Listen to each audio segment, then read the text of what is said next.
नमस्कार, मैं हूं आपके साथ ज्योति सिंह। हमारी खास पेशकश सवाल आपका है में स्वागत है आप सभी का। परिवार को समाज की रीढ़ की हड्डी कहा जाता है और इस परिवार को बनाने में सबसे महत्वपूर्ण हाथ घर के बुजुर्गों का ही होता है, जो अपने बच्चों का हाथ पकड़कर उसे समाज में रहने के लायक बनाता है। लेकिन वही बच्चा बड़ा होकर उस हाथ को सहारा देने की जगह उससे छुटकारा पाना चाहता है। आज के समाज में ज्यादातर बुजुर्गों की हालत लगभग इसी तरह की है। इस प्रोग्राम के जरिए हम बुजुर्गों को होने वाली समस्याएं, उसके कारण और बुजुर्गों को मिलने वाले अधिकारों के बारे में विस्तार से चर्चा करेंगे। जानकारी अपने गेस्ट के जरिए आप तक पहुंचाएंगे, लेकिन उसके पहले देख लीजिए ये रिपोर्ट।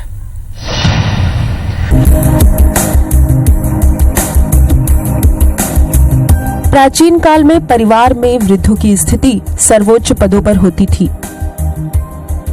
समाज और परिवार में उनका अलग वर्चस्व था।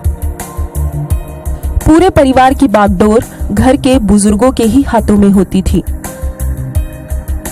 चाहे कोई फैसला लेना हो या कोई बड़ा काम करना हो, आखिरी मुहर घर के बुजुर्गों की ही लगती थी। बुजुर्गों के ही कारण समाज में संयुक्त परिवार का चलन था। लेकिन समय बीतने के साथ साथ बुजुर्गों की स्थिति अत्यंत दयनीय हो गई। आज के इस दौर में लोग ज्यादा पैसे कमाने की चाहत में छोटा परिवार रखना पसंद कर रहे हैं और घर के बुजुर्गों को बोझ समझकर उन्हें दर दर की ठोकरें खाने छोड़ दे रहे हैं। कुछ बुजुर्ग तो वृद्धाश्रम में अपनी बाकी की जिंदगी काट रहे हैं, लेकिन कुछ यहाँ वहाँ भटकने को मजबूर है। हालांकि सरकार हर स्तर पर वरिष्ठ नागरिकों को काफी सुविधाएं दे रही है, लेकिन जानकारी के अभाव में उन्हें ये सुविधाएं नहीं मिल रही है। Bureau report, IBC 24।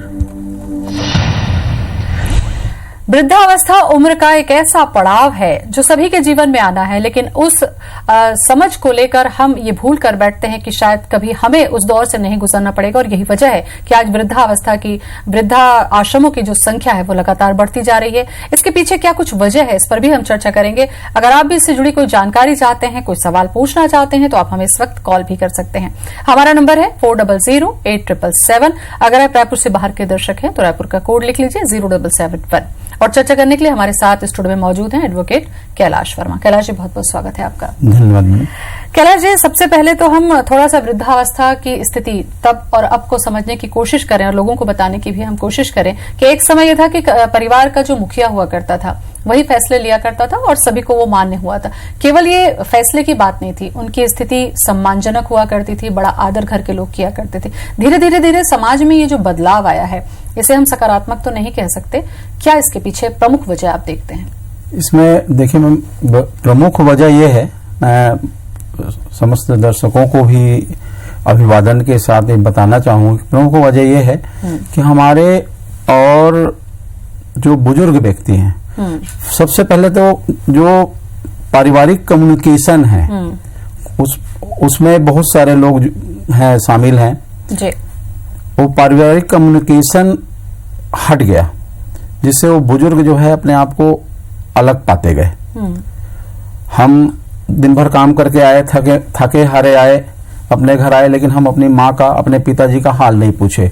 इससे उनके अंदर में भी कुंठा घर कर गई कि यार, इस बच्चे को मैंने पाला पोसा इतना बड़ा किया, आज ये इस स्थिति में है कि वो हमारे जैसे 2-4 वृद्धों को और घर बैठे भरण पोषण कर सके, लेकिन ये हमसे पूछने तक नहीं आया। तो इससे जो कुंठा आती गई वो जो है तो उनके बीच में दूरी का कारण।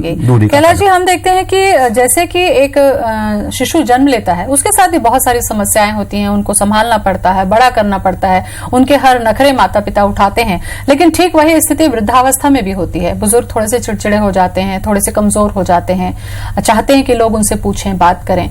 फिर बच्चा जो है वो अपने माता पिता के साथ में वही व्यवहार रिपीट क्यों नहीं कर पाता, क्यों नहीं वो चीजें दे पाता जो बचपन में उनके माता पिता ने उनको दी है? क्या इसके पीछे कारण देखते हैं आप? इसके पीछे आज का जो भौतिक युग है, भौतिक युग में हम बहुत सारी चीजें प्राप्त करने का प्रयास कर रहे हैं। उस समय जब वो आज से 50 साल पहले ये भौतिक चीजों की जो आवश्यकताएं थी बहुत नगण्य थी, बहुत कम लोग उसका प्रयोग किया करते थे। आज भौतिक सुख सुविधाओं की हर व्यक्ति को जरूरत है और भौतिक सुख सुविधाओं को प्राप्त करने के लिए वो व्यक्ति निर्बाध गति से भागता जा रहा है और जैसे जैसे वो भागता जा रहा है अपने परिवार को, सिर्फ अपनी वाइफ को और अपने छोटे बच्चों को, वो ये जान रहा है कि ये बच्चा भी आगे चल के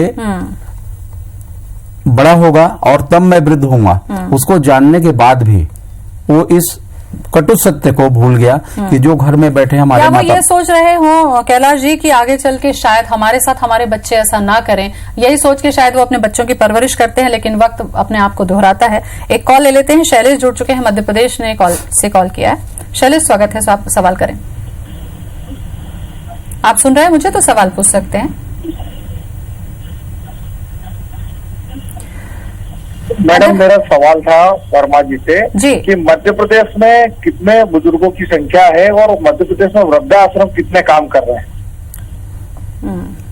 क्या इसके बारे में जानकारी आपको है? देखिए शैलेश जी, बुजुर्गों की संख्या तो आप अपने खुद ढूंढ सकते हैं कि बुजुर्ग कहाँ हैं, और अकेले एक जगह बैठ करके आप सोचे कि सरकार ही खोज करके देगी बुजुर्ग कितने हैं, या हम अकेले बता दें कि कितने बुजुर्ग हैं, तो गलत। ये आपकी भी ड्यूटी है, ये आपका भी उत्तरदायित्व है कि आप भी अपने बगल के बुजुर्ग को वो करें, ढूंढें और उसको वो करें। और जहां सवाल वृद्धाश्रम का है, वृद्धाश्रम सरकार ने हर जगह खुलवाया, हर जिले में कम से कम 1 से 2 वृद्धाश्रम हैं। तो वृद्धाश्रम के लिए तो कोई बात नहीं है कि वृद्धाश्रम कितने हैं, ये कोई इसकी क्वांटिटी नहीं है, कोई गिनती नहीं है कि कितने वृद्धाश्रम। और वृद्धाश्रम की संख्या बढ़ना किसी भी समाज के लिए कोई अच्छी बात नहीं है कैलाश जी, अच्छी बात नहीं, क्योंकि आप जब हम जाते हैं, बहुत सारे प्रोग्राम्स मैंने ऐसे किए, जब हम वृद्धाश्रम में पहुंचते हैं, वहां जो जाके उनके पीछे की कहानी सुनते हैं, तो सच में बड़ी ताज्जुब करने वाली बात होती है कि बच्चे माता पिता को कई बार बहला फुसला कर ले आते हैं और छोड़कर चले जाते हैं। क्या आपको लगता है कि आत्मीय संबंध या संवेदनाएं भी आज के जनरेशन में क्या कम होती जा रही हैं? बेशक, इसमें दो मत नहीं है। आप को मैं खुला एक समझ लीजिए इस चैनल के माध्यम से जी कि आप मेरी माताजी को चलें घर देखें। हमारी माताजी लगभग 95-96 साल की हैं, जिनकी मैं कंघी करता हूं, उनको नहलाता धुलाता हूं। इस चैनल के माध्यम से अगर लोगों को ये दिखा दिया जाए कि नहीं, एक वृद्ध व्यक्ति, मैं भी सीनियर सिटीजन की श्रेणी में जा रहा हूं, 2 साल बाद मैं भी 60 वर्ष का हो जाऊंगा, लेकिन 60 वर्ष का होने के बाद भी मैं आज अपनी माताजी की जो सेवा करता हूं, कम से कम लोग देखें और देखने के बाद कुछ तो चेते कि नहीं यार, इन्हें भी जरूरत है, क्योंकि वो अबोध शिशु के समान है। बिल्कुल, एक अबोध शिशु वो रो करके कुछ मांगता है। इनके पास उतनी भी शक्ति नहीं बचती है कि वो रो करके कोई चीज मांग लें, क्योंकि उनसे उनके बच्चों का आधार जुड़ा रहता है। यार इससे हम क्या मांगे। बिल्कुल, एक कॉल ले लेते हैं कैलाश जी। राजेश जुड़ चुके हैं, रायपुर से इन्होंने कॉल किया है। स्वागत है आपका राजेश, सवाल पूछें। मैम नमस्ते। हाँ, सभी नमस्कार। नमस्कार, बोलिए। सर मैं जानना चाह रहा हूँ कि बड़े बुजुर्ग जो हैं छोटे बच्चे को छोटे से बड़े करते हैं, हाँ, हम शादी करते हैं, उनके ससुराल भेजते हैं लड़कियों को, उसके बाद भी उनके प्रॉपर्टी में उनका अधिकार रहता है। अधिकार रहने के बाद भी वो ले लेते हैं उनका प्रॉपर्टी में से हिस्सा। उसके बाद उनका क्या जिम्मेदारी बनता है? आपका सवाल मैं समझ पा रही हूँ राजेश, जो पूछना आप चाह रहे हैं। सवाल आप शायद समझ गए कैलाश जी, मैं समझाऊं। इनका कहना है कि बेटी का हक हो जाता है प्रॉपर्टी में, जिसे वो लड़ झगड़ के ले लेती हैं। ऐसी स्थिति में जब माता पिता बुजुर्ग हैं और उन्हें जरूरत है, तो क्या बेटी की जिम्मेदारी नहीं बनती कि बेटे के साथ साथ बेटी भी अपने माता पिता का ध्यान रखे? सरकार ने तो ऐसी व्यवस्था बना के रखी है, ऐसा कानून बना के रखा है कि एक बुजुर्ग व्यक्ति जो असहाय और निर्बल है और अपना भरण पोषण करने में सक्षम नहीं है, वो अपने पुत्र से, पुत्री से और पौत्री से भी भरण पोषण ले सकता है। इसलिए सरकार ने अनुविभागीय दंडाधिकारी को एक आधार दिया है कि वहां पे आप आवेदन लगाएं, और आवेदन लगा करके आप वहां पे मांगे कि हम इस समय असमर्थ हैं और ये हमारा पुत्र और पुत्री और पौत्री ये हमारा भरण पोषण करने में सक्षम है, सरकार आपको दिलाएगी। बिल्कुल। लक्ष्मी नारायण जुड़ चुके हैं, रीवा से इन्होंने कॉल किया है। जी लक्ष्मी नारायण जी, सवाल पूछिए। अच्छा, ये एक अहम सवाल यहाँ पर कैलाश जी, जब हम भरण पोषण की बात करते हैं, चलिए मान लीजिए सरकार ने, कानून ने काफी अधिकार दे दिया अब कि वो भरण पोषण के लिए मोहताज नहीं हो सकते, कानून के पास जा सकते हैं, लेकिन कई बार उम्र ऐसी है, वृद्धावस्था की, कमजोरी है, बीमारी है, ऐसे में अगर वो ना पहुंच पाए तो उनके पास में विकल्प क्या बचता है, कहाँ जाएं, किससे कहें? ये एक बड़ी समस्या है। ये अगर नगर पंचायत क्षेत्र है तो ये पंच सरपंच का उत्तरदायित्व है कि अपने गांव के प्रत्येक वृद्ध व्यक्तियों का वो उनको देखे, बिल्कुल ध्यान रखे, उनका ध्यान रखे, और ध्यान रखने के बाद अगर उनकी जानकारी है तो उसको आकर के यहाँ पे बताए कलेक्टर को, जिला कलेक्टर को ये अधिकार है, क्योंकि जिला कलेक्टर सर्वे सर्वा है। मतलब ये उस छोटे से गांव से लेकर शहर तक के जो मुखिया हैं या वहां जनप्रतिनिधि, उनकी जिम्मेदारी है कि अगर कोई घर पे देख रेख नहीं कर रहा है, बुजुर्ग बाहर है, तो कम से कम उसकी जानकारी वो कलेक्टर तक पहुंचाए, अगर वो नहीं पहुंच पा रहे हैं। बिल्कुल बिल्कुल। कुछ और भी अधिकार हैं जिस पर मैं चर्चा जरूर करूंगी आपसे। फिलहाल यहाँ पर रुक रहे हैं एक छोटे से ब्रेक के लिए। ब्रेक के बाद स्वागत है आप सभी का आपके ही अपने कार्यक्रम सवाल आपका है मैं, क्योंकि आपसे ही जुड़े मुद्दे हैं ताकि समाज में एक जागरूकता है। सुरेंद्र जुड़ चुके हैं, दमोह से कॉल किया इन्होंने। सुरेंद्र, स्वागत है आपका, सवाल पूछिए।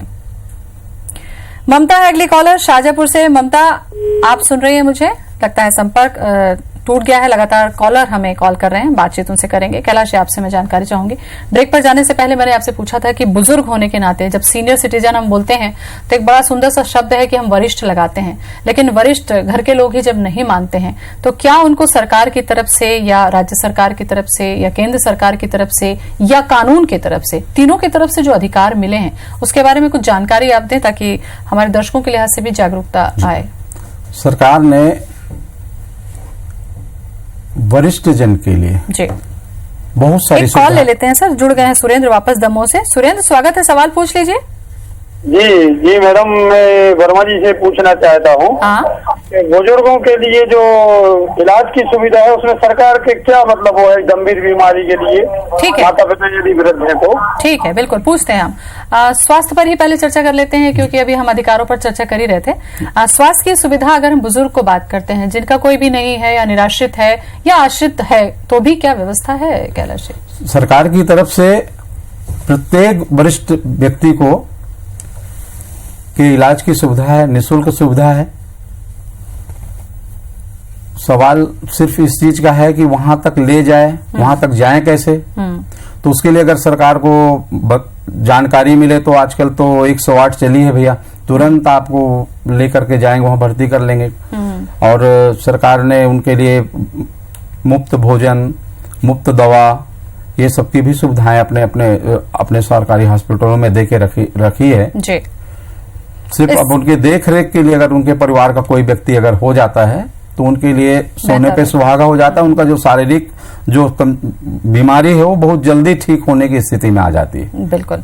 कानूनी अधिकार पर हम चर्चा कर रहे थे। अगर भरण पोषण, सबसे बड़ी जिम्मेदारी ये होती है कि जो बुजुर्ग पेंशन नहीं है, जिनके पास आमदनी नहीं है, उनका फिर गुजारा कैसे हो, कैसे वो अपना जीवन यापन करे, उसके लिए भी सरकार ने व्यवस्था बना के रखी है।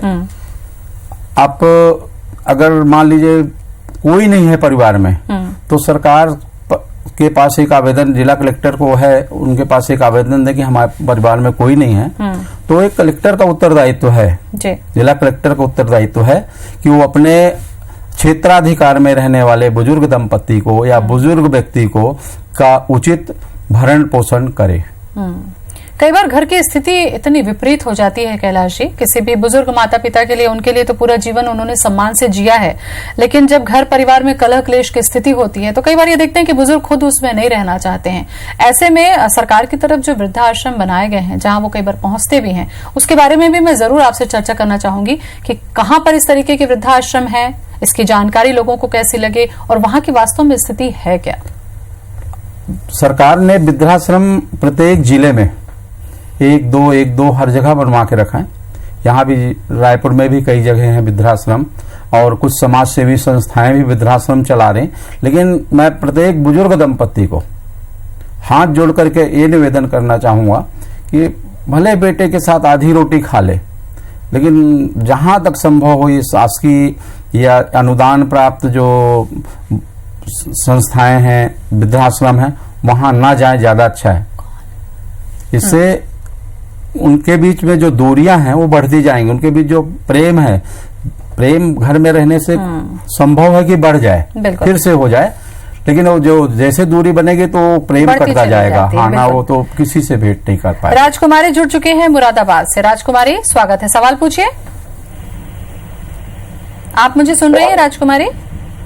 हेलो, हाँ सवाल पूछिए, हम सुन रहे हैं आपको। हाँ जी, हम मुरादाबाद से बोल रहे हैं। हाँ बोल लीजिए, बोल लीजिए। हाँ, ये हमारे लड़के की बीवी चली गई है 3 साल से। क्या चल रही है? उसकी बीवी चली गई है 5 साल से। हम समझ नहीं पा रहे हैं, थोड़ा जोर से बोले अपना सवाल। उनकी बीवी चली गई बेटे की। हाँ हाँ, वो हमसे हक मांगती है और आ नहीं रही है वो। हम समझ नहीं पा रहे हैं, शायद कोई समस्या वो रखना चाह रही हैं कैलाश जी। बुजुर्गों के लिहाज से बहुत अहम समस्या है उनका जीवन यापन। जैसा कि आपने कहा कि बेटे के घर में अगर आधी रोटी भी है तो आप गुजारा करिए, लेकिन कई बार स्थिति ये है कि बेटे घर पे रखना भी नहीं चाहते। इस पर जुड़ी कुछ और भी चर्चा मैं आपसे करूंगी इस ब्रेक के बाद। ब्रेक के बाद स्वागत है आप सभी का हमारे खास कार्यक्रम सवाल आपका है में। किसी दंपत्ति के घर जब संतान जन्म लेती है तो वो उसे बहुत अच्छा लगता है, लेकिन जब वही संतान बड़ी हो जाती है तो बुजुर्ग माता पिता उसे ज्यादातर अच्छे नहीं लगते और वो पहुंच जाते हैं वृद्धाश्रम में।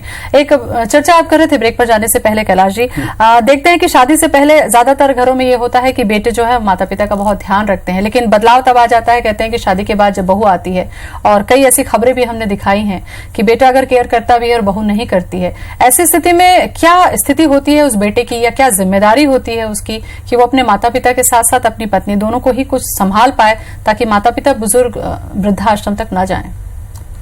देखिए मैम, ये तो एक ऐसी स्थिति है, इतनी विकट समस्या है कि इसके विषय में सामान्य तौर पर कुछ भी नहीं कहा जा सकता। ये एक संस्कारिक बातें हैं कि वो बेटी आई है किसी के घर, वो भी कल वृद्ध होगी, उसके साथ क्या स्थिति होगी। अगर ये संस्कार माता पिता पहले से उस बहू को दे दें, उस बिटिया को दे दें अपने, तो शायद बेटा जो है तो अपनी माँ को या अपने पिता को, वृद्ध पिता को, वृद्ध माता की सेवा उचित ढंग से कर सके। वो संस्कार उन्हें कहाँ से मिले? जो उनके मायके से, जो बहू आ रही है उनके मायके से मिले, तो ये संभव है। बिल्कुल। एक कॉल ले लेते हैं। धर्मेश जुड़ चुके हैं बिलासपुर से। स्वागत है आपका, सवाल पूछिए। मैडम, ये मैं बोल रहा कि माता पिता के संपत्ति पे बच्चों का अधिकार रहता है। हाँ। और बच्चों की कमाई हुई संपत्ति पे माता पिता का अधिकार रहता है। बच्चों की कमाई संपत्ति पर माता पिता का अधिकार रहता है, ये पूछ रहे हैं आप? हाँ, जैसे माता पिता की संपत्ति पे बच्चों का अधिकार रहता है, उसी तरह बच्चों के कमाए हुए संपत्ति पे माता पिता का अधिकार रहता है। रहना चाहिए बोल रहे हैं आप? रहता है कि नहीं? रहता है कि नहीं, देखिए, बतौर अधिवक्ता ये जवाब। हाँ, ये तो एक बड़ा जीवंत प्रश्न है कि अधिकार तो अक्षुण्ण है, ये अधिकार रहता ही रहता है। मान लीजिए बेटा अगर नहीं है, देखिए जीवन के कुछ विचित्र व्यवस्थाएं हैं जीवन की। इसमें मान लीजिए बेटा भगवान को चला गया, प्यारा होगा, तो आखिर माता ही पिता को मिलेगा, वो संपत्ति के अधिकार को तो अक्षुण्ण है वो। लेकिन जीवन में जैसे जी रहा है और नहीं देना चाहता, तो भरण पोषण भर ले सकते हैं माता पिता, उसकी कमाई हुई संपत्ति में उनका अधिकार नहीं है। इसे सरकार ने नहीं बनाया, अभी कानून मान्यता प्राप्त नहीं है ये। बिल्कुल। तो बहुत अहम चर्चा आज आपके साथ हुई कैलाश जी, वक्त आपने दिया, बहुत बहुत धन्यवाद आपका। सभी दर्शकों का हार्दिक अभिनंदन और आपका भी। और इसी के साथ हमारी खास पेशकश सवाल आपका है में आज बस इतना है। बुजुर्ग माता पिता आपकी अपनी संपत्ति हैं, उनका ध्यान रखें, क्योंकि वृद्धावस्था ऐसी है कि आज नहीं तो कल सभी के पास आनी है। फिर मिलेंगे आपसे जुड़े एक और नए टॉपिक के साथ, तब तक के लिए मुझे दें इजाजत। नमस्कार।